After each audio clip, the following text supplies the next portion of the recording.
¿Qué tal, amigos de Luz del Siglo? Tenemos el gusto de tener con nosotros como invitado al médico psiquiatra Enrique Barrales. Mucho gusto.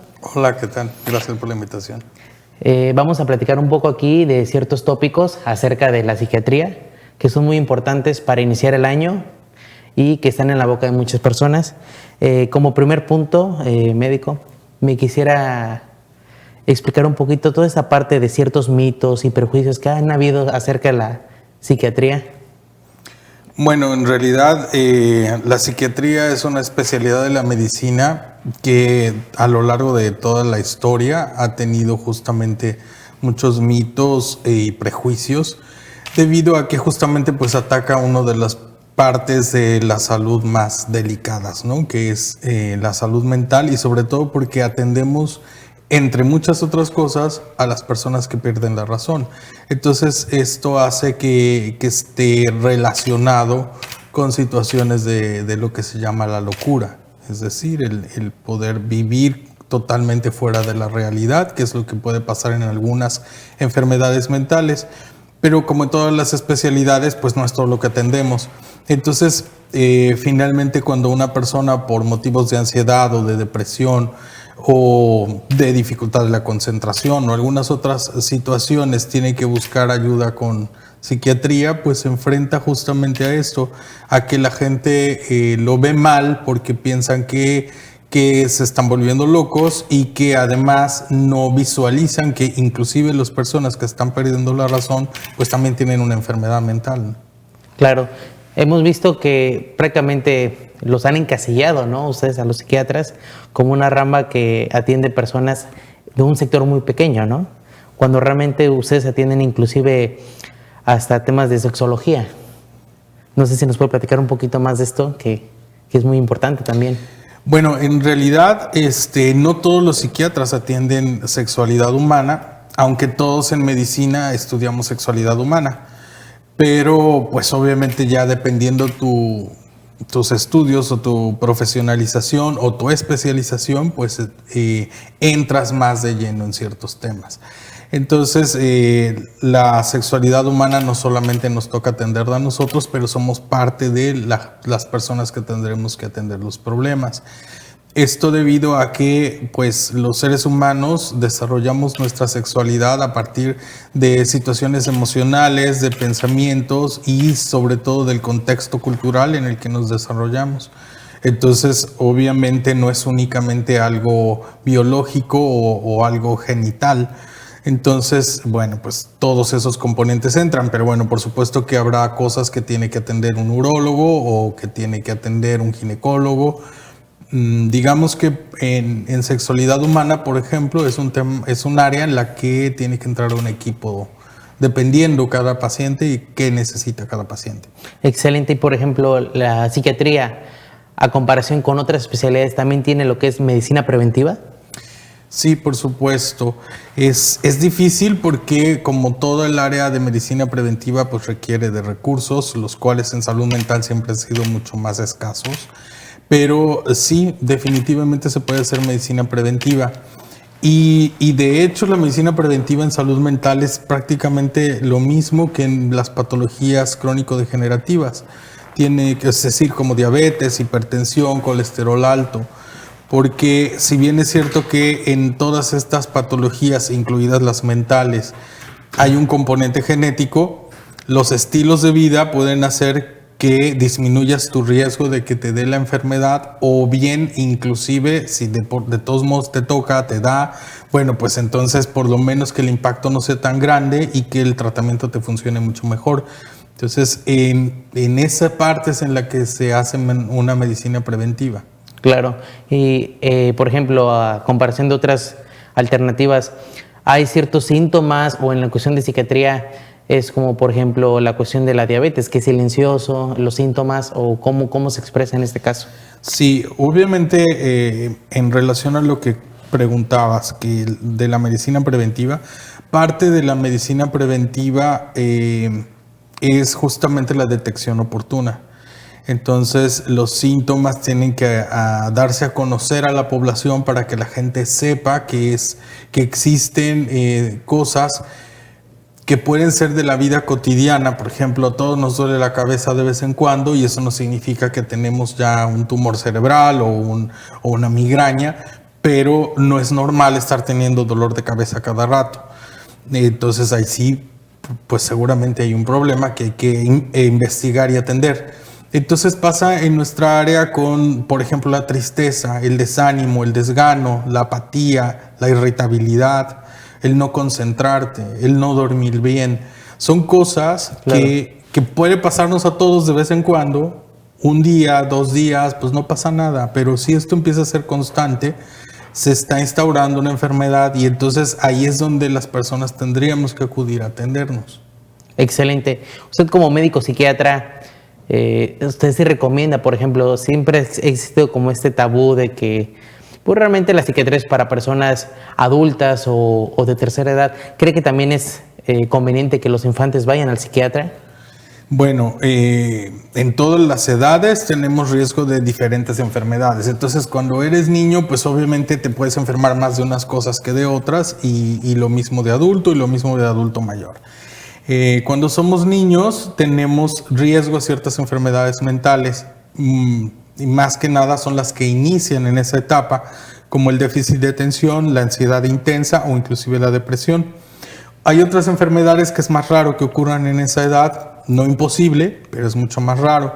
Entonces, bueno, como en cualquier problema de salud, si se detecta que un niño está siendo muy irritable, que no tiene rendimiento escolar, que no duerme bien, no sé, que su conducta está cambiando o que realmente está teniendo problemas, se tiene que llevar a atender con el pediatra, con el médico familiar y él seguramente detectará que es una situación que requiere de especialidad.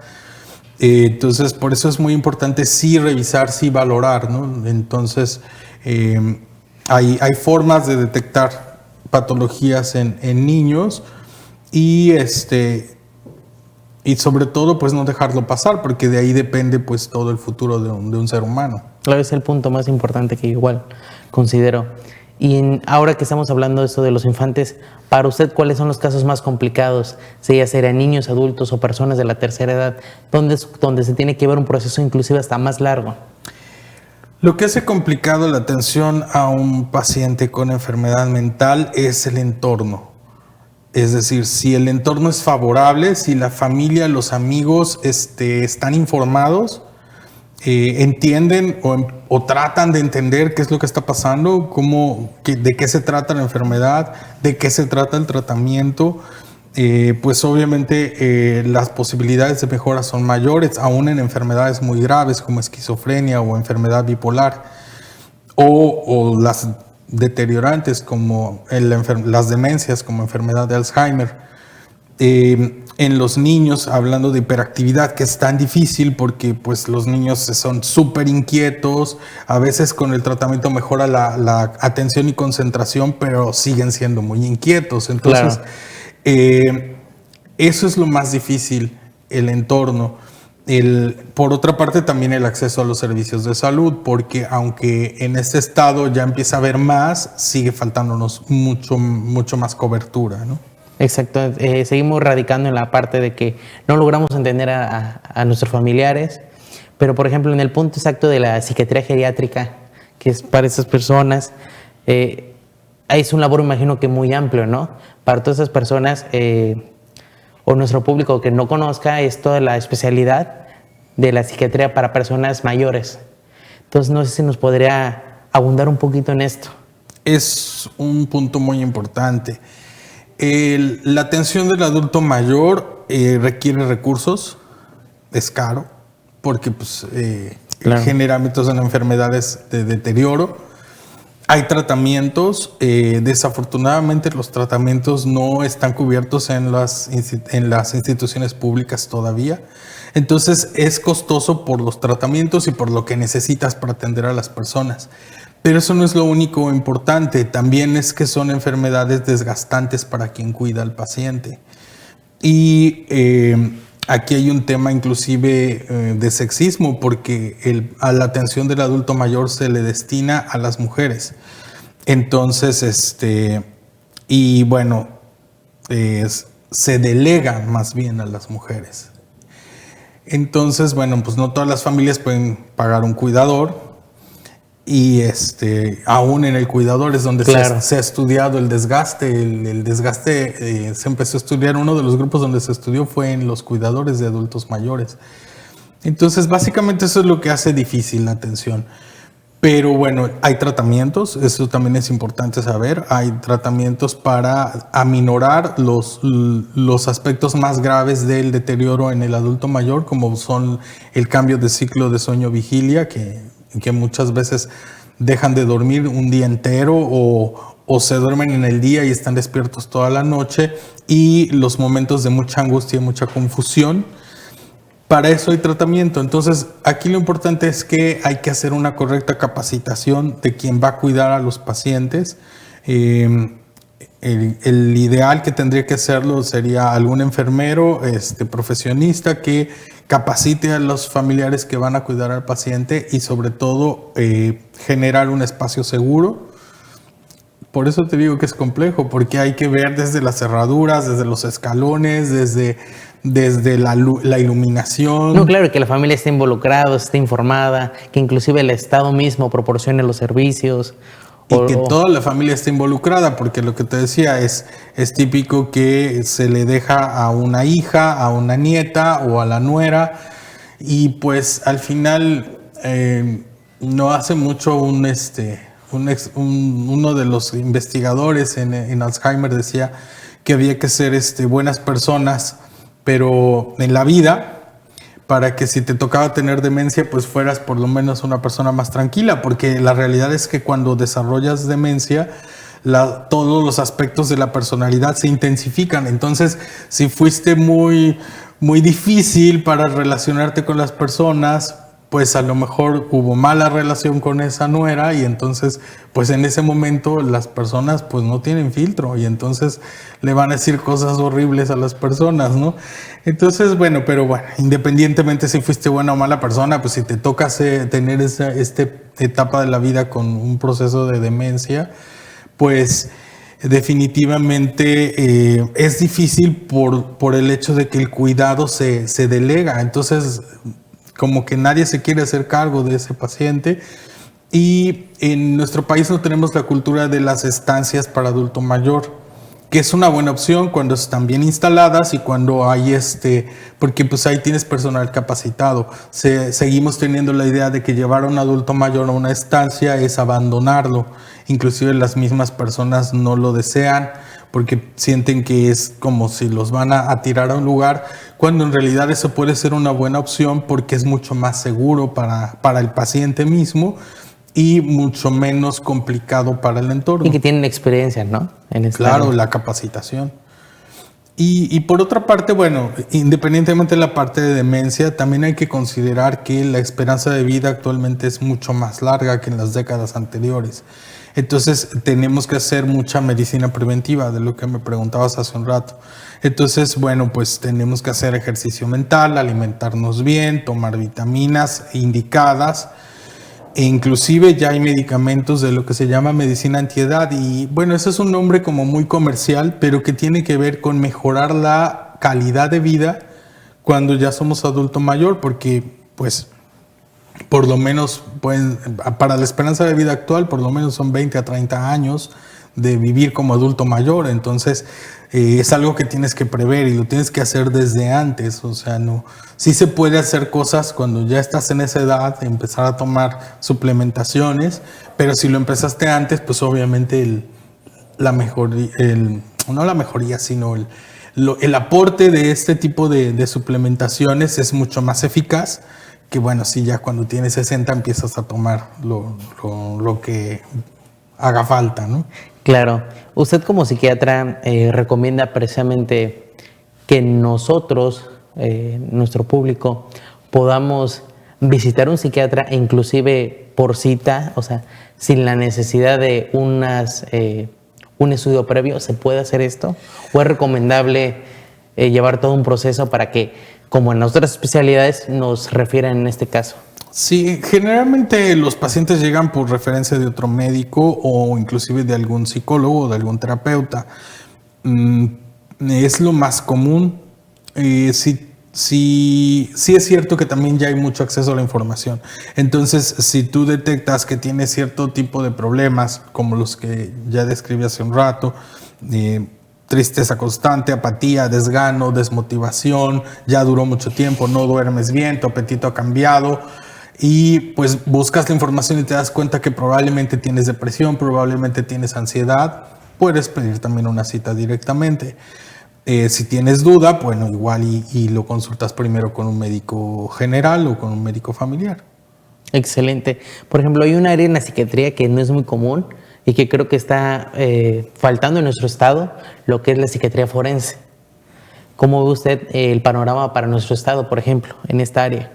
Bueno, sí, efectivamente pocos psiquiatras nos dedicamos a esa área. Como en todas las subespecialidades, aunque como tal, por ejemplo, yo no tengo la subespecialidad en psiquiatría forense, pero hago periciales de cierto tipo de patologías, de las que sí considero que puedo hacerlo adecuadamente. El tema es, pues ya como de perfil, ¿no? Como profesionista, ¿qué perfil de cosas te gusta hacer? Es muy interesante, pero requiere también una capacitación mayor y además un tiempo extra. O sea, no es nada más consultar a un paciente, ver lo que tiene y dar un tratamiento, un diagnóstico y un tratamiento. En este caso tienes que describir lo que está ocurriendo en esta persona para que para que esta información la puedan utilizar personas que no son expertas en salud mental. En este caso, pues los jueces o los abogados de ambas partes, cuando es un litigio, etcétera. Entonces, sí, para dictámenes, precisamente. Entonces, esto es muy interesante. Harían falta más psiquiatras que se interesaran en el área. Pero bueno, para la población que tenemos, sí, definitivamente es un área de oportunidad grande, porque pues nuestra población está creciendo muchísimo y obviamente pues las necesidades de todo van creciendo, como de establecer dictámenes de salud mental. Ok, excelente. ¿Cómo ven, por ejemplo, nuestros servicios de salud pública en esta área específicamente de psiquiatría? ¿Cree que sí se está atendiendo bien? Ya sea IMSS, ISSSTE, CESA. ¿Cómo vamos en esta parte en nuestra ciudad? Bueno, si nos vamos al perfil de los profesionistas que están trabajando ahí, pues no es porque sean mis colegas, pero pues todos ellos están altamente capacitados. El problema es que hacen falta más psiquiatras. Entonces, en las instituciones públicas hace falta más psiquiatras y hacen falta instalaciones específicas. No tenemos en el estado de Quintana Roo una unidad de psiquiatría en ninguno de los hospitales y obviamente pues tampoco tenemos una clínica de psiquiatría pública donde las personas puedan atenderse. Esto sí es un problema muy grave, porque cuando un paciente requiere hospitalización, obviamente se puede hacer en un hospital general, pero las hospitalizaciones de psiquiatría aproximadamente duran un mes.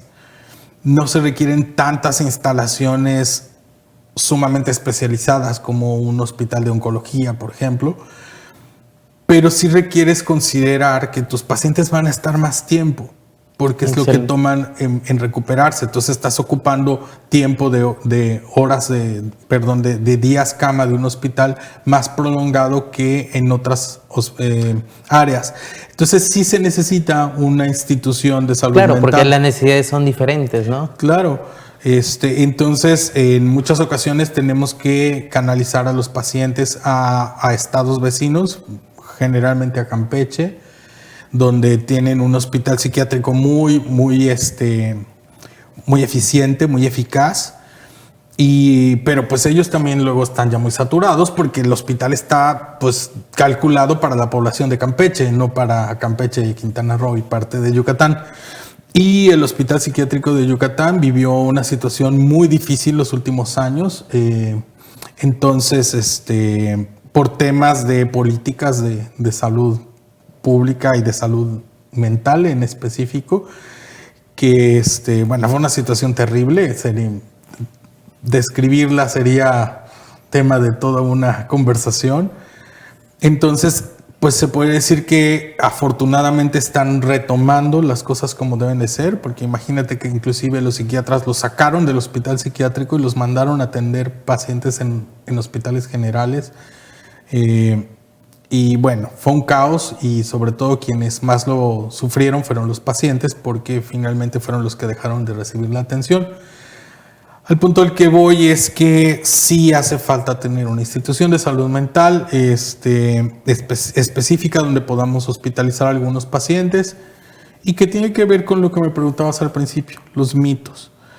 Se piensa mucho que una institución psiquiátrica es un asilo donde el paciente si llega ahí pues ya nunca más va a volver a salir. Y no es así, es un hospital como cualquier otro, solo que está especializado en salud mental. Los pacientes llegan, se diagnostica o se hacen algunos estudios que en un hospital los puedes hacer con más facilidad, electroencefalograma, alguna tomografía, y instauras un tratamiento, pero en cuanto el paciente está en buenas condiciones, regresa a su casa. Claro. Por ejemplo, también tenemos esta parte de las especialidades que muchas personas piensan que otros padecimientos nada más se pueden atender con cierta especialidad cuando no, ¿no? Un caso, por ejemplo, todos los trastornos alimenticios. Mucha gente piensa que solamente yendo al nutriólogo ya puede darlo por hecho, ¿no? De que va a ser atendido y va a ser arreglado, pero no. Muchos trastornos van directamente con algunos padecimientos, van ligados. ¿Cómo es este proceso en la psiquiatría? Yo creo que es muy interesante que menciones la nutrición, porque finalmente como área de especialización, la licenciatura en nutrición es una licenciatura joven, o sea, tiene algunas décadas, pero comparada con otras carreras es joven. Entonces, la incorporación de la nutrición ha sido poco a poco.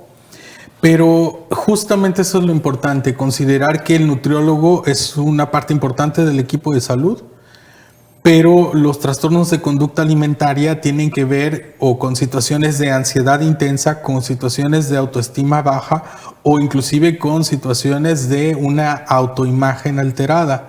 Dependiendo cuál de las patologías, pero muchas veces las personas se perciben a sí mismas con sobrepeso cuando no lo tienen, o inclusive cuando ya están en una desnutrición severa, se siguen percibiendo a sí mismos con sobrepeso.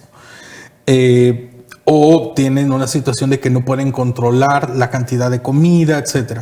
Entonces, el trabajo es en conjunto porque se tiene que trabajar la parte de la salud mental del individuo, ahí es donde generalmente entramos los psiquiatras, pero también se necesita mucho trabajo de psicología porque la familia tiene que aprender de la enfermedad y aprender a poner los límites que el paciente necesita, porque son patologías en las que la personalidad de ellos generalmente requieren esto, como que su entorno tenga ciertos límites o que disminuyan ciertas presiones que ellos mismos se ponen.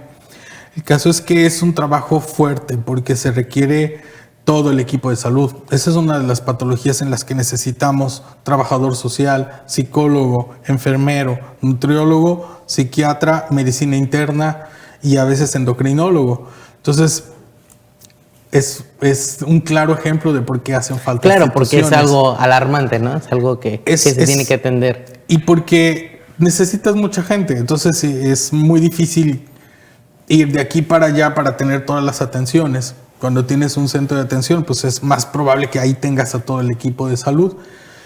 Pero bueno, justamente eso es lo que pasa. La nutrición es una de los componentes del tratamiento, pero pues se requieren muchas otras cosas más porque pues son personas que están sufriendo, que los demás no los están entendiendo.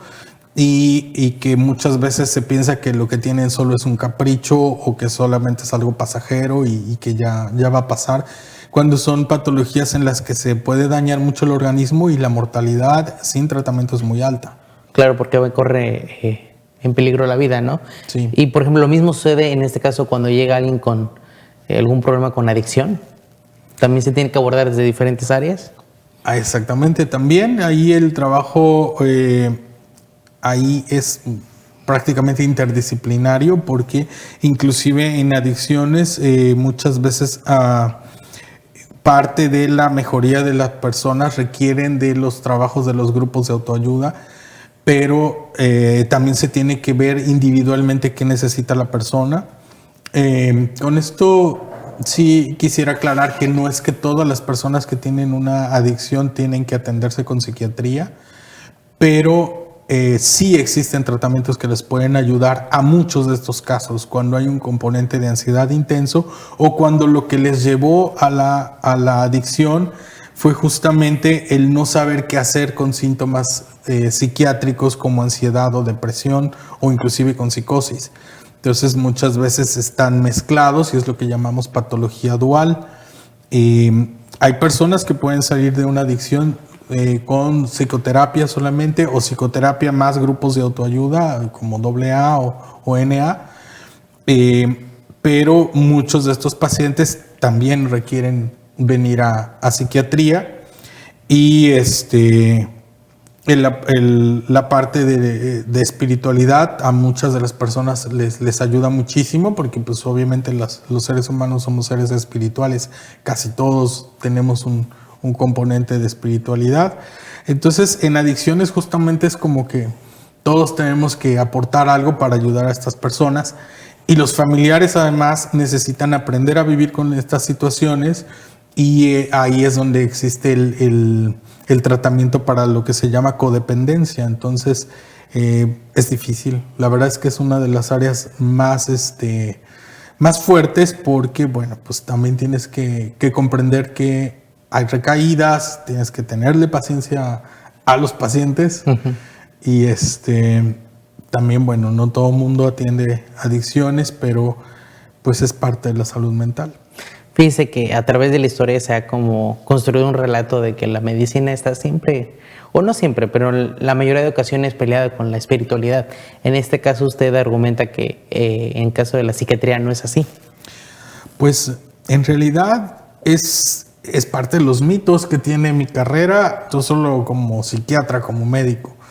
Es muy raro que tú te encuentres a un médico que no desarrolle su espiritualidad y generalmente se piensa lo contrario.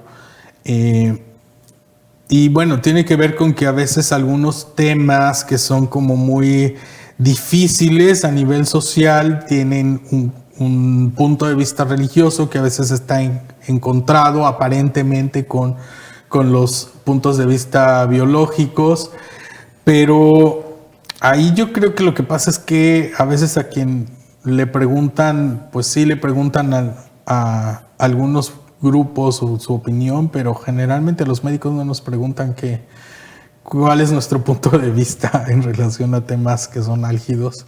Yo creo que como que se da por hecho, ¿no? Se da por hecho y justamente eso. A veces se afirma cosas en relación a la medicina que no son ciertas. Entonces, por eso es que muchas veces tratamos de levantar la voz cuando, como en esta ocasión que nos invitan a hablar y decir, pues los médicos no dijimos eso o no decimos eso o lo están interpretando mal porque es información que tiene un lenguaje científico específico y se está interpretando distinto a lo que realmente dice tal artículo o tal investigación. Pasa constantemente con las publicaciones sale una investigación científica y como la publican, no es realmente lo que dice el artículo.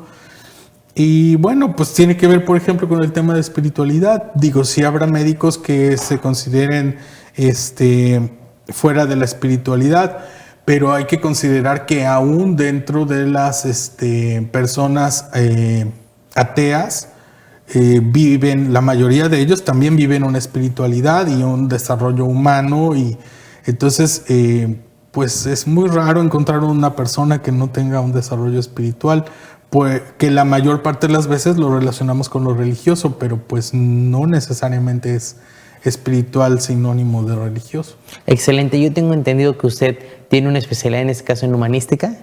Sí. ¿Cómo lleva esto de la mano, por ejemplo, con sus pacientes? ¿Se les da es como un plus o es como una parte para entenderlos o llevarlos de la mano junto con sus familiares? ¿Cómo utiliza usted esta herramienta? Bueno, sí, tengo un posgrado en estudios humanísticos.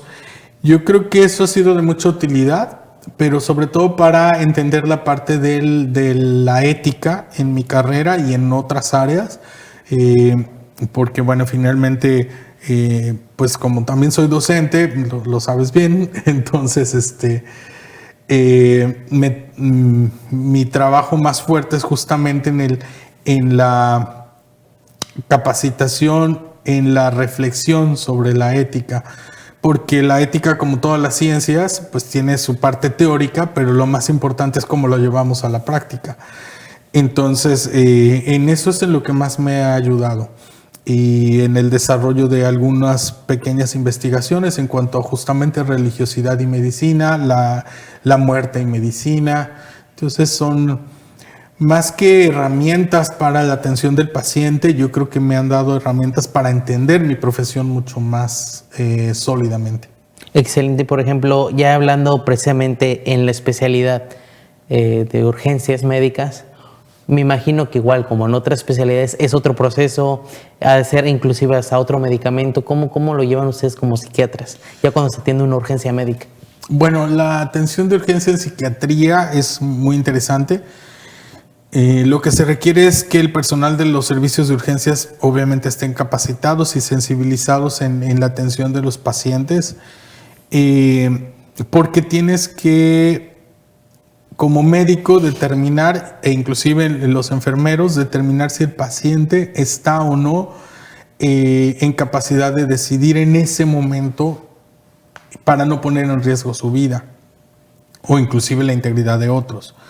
Entonces, básicamente es poder contener una situación de crisis emocional, entender una crisis de angustia, por ejemplo, o crisis de pánico, que son sinónimos, o inclusive personas con psicosis. Y la aplicación de los medicamentos correctos. Creo que lo que se requiere es una capacitación más que nada en la urgencia psiquiátrica. No es tan difícil atenderla porque no son tantos los procedimientos que tienes que hacer, pero sí tienes que identificar qué es lo que estás observando y además saber manejar los medicamentos de urgencia psiquiátrica, que no son muchos y son muy eficaces. Entonces, capacitarse en esa área no es tan difícil. Lo que hace falta es la sensibilidad. Nos pasa mucho que cuando no hay un psiquiatra en un hospital,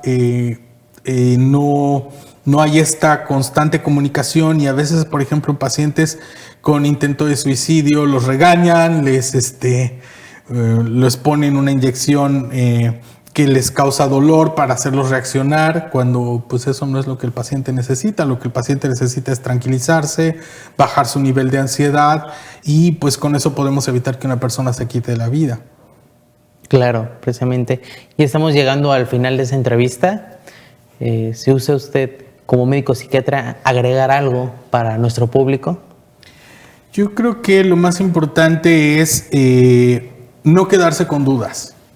O sea, si tú crees que tienes un problema de salud o crees que un familiar tiene un problema de salud, investigar y sobre todo preguntar con una verdadera inquietud, porque hay muchos prejuicios en temas, por ejemplo, lo que mencionabas de sexualidad, y a veces se hacen afirmaciones o se hacen comentarios solamente para tratar de reafirmar lo que tú crees.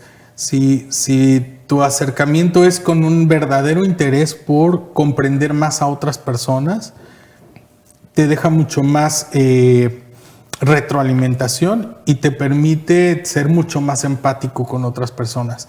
Las personas con un problema de salud mental no requieren de tu compasión, requieren de tu empatía y a lo mejor de que eso les facilite llegar a un servicio de salud.